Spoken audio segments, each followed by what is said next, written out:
Approximately 3 years ago, I decided to do an investor deck. And before I actually sent it to any investor, I sent it to a friend of mine who is a marketing whiz. He's a senior executive in a firm. Within a few days, he got back and said, "Hey, Sukumar, there is no story in this deck." And Kumaran and I go, "Duh." The interesting thing is that I have been teaching storytelling techniques for more than 15 years now. The actual technique that I have been teaching has changed over time, but I have been teaching all the same, and I am also a firm believer in the idea of practice what you preach.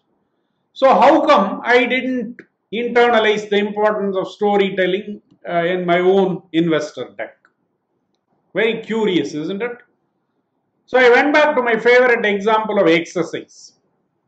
What were my barriers to 180 minutes of consistent exercise a week, which is the fitness standard, right? If you had asked me that question, I would have given you any of these barriers. Painful, boring, hard, I don't enjoy it. There's no time, gym is not nearby, I'm not getting the results quickly, I'm not motivated, etc. So I had connected it already, these barriers, to limiting beliefs from cognitive psychology. These are beliefs that get in the way of things that we want to badly do. I had further connected this to the Eisenhower-Covey matrix and showed to you all that we tend to procrastinate upon what we now call as the green zone tasks. High importance, low urgency tasks. Transformation, relationship building, storytelling, which we just covered. Anything that is strategic or long-term in nature, we procrastinate because the limiting beliefs get in the way. Now the question is, what is the root cause of these limiting beliefs and why are we getting them to start with? That's what I was trying to investigate. And a few weeks ago, I had a brain wave. I looked at the Eisenhower-Covey matrix again and I realized that what we consider as high importance tasks are actually aspirational in nature. Yeah, exercise is important, fitness is important, I wanted to do it. So the aspiration is there. But if you ask me what was the importance in my subconscious mind, I would say that was zero. I decided to call it inner importance for want of a better term. Storytelling was aspirationally important, but I had not increased the inner importance of it. So how do I increase the inner importance of something? That's what I wanted to look at. Now I covered the reticular activating system and how it helps you spot important things like the cocktail party effect. It looks like the RAS is default programmed to yellow and red zone tasks because of our conditioning. So for example, as you're watching this video, if your phone rang, you would pick it up at least to see who it was. And even if it was a telemarketing call, you have still picked up the phone and you have now lost productivity because your attention has shifted. Now why did we do that? Because we have programmed our RAS to think of the phone ringing sound as important.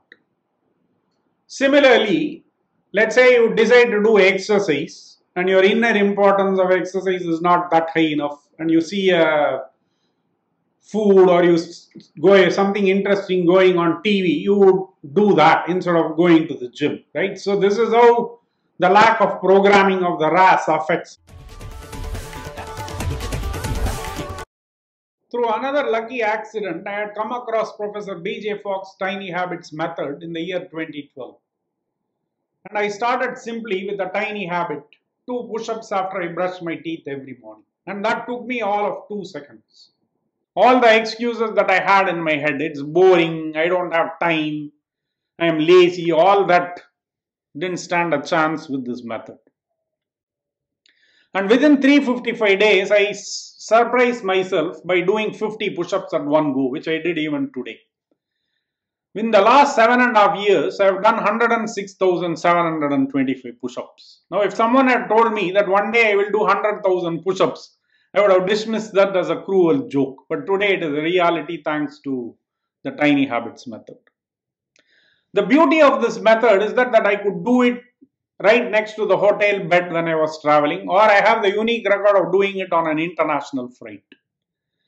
Because I was so worried of losing the habit. Previously, whenever I traveled internationally, or for that matter any travel, my fitness program will come crashing and burning, and it would be very hard for me to get back into it. So using this method, I slowly grew my habit to about 1.5 hours of exercise 6 days a week, which I did today also. So I am much fitter. I am 8 kilos lighter, and I am much happier thanks to Tiny Habits. By the 5th anniversary of my 50 push-ups 2017, I noticed that my procrastination has dramatically lowered itself. And I was trying to understand why and how that was happening. Some interesting statistics about the brain. The conscious brain processes 40 packets of information per second. Now, how much do you think the subconscious processes?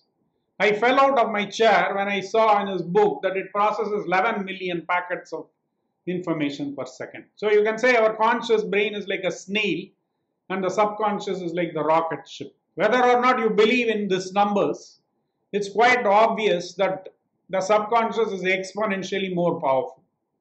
I did some back of the envelope calculations. In the 3 days a week program, I calculated that we got about 192,000 learning units. But interestingly, the procrastination part, which is what we do more of, even if we say the thinking effort is just 0.1 effort unit, when it gets multiplied by the 11 million subconscious, you get to 1.1 million.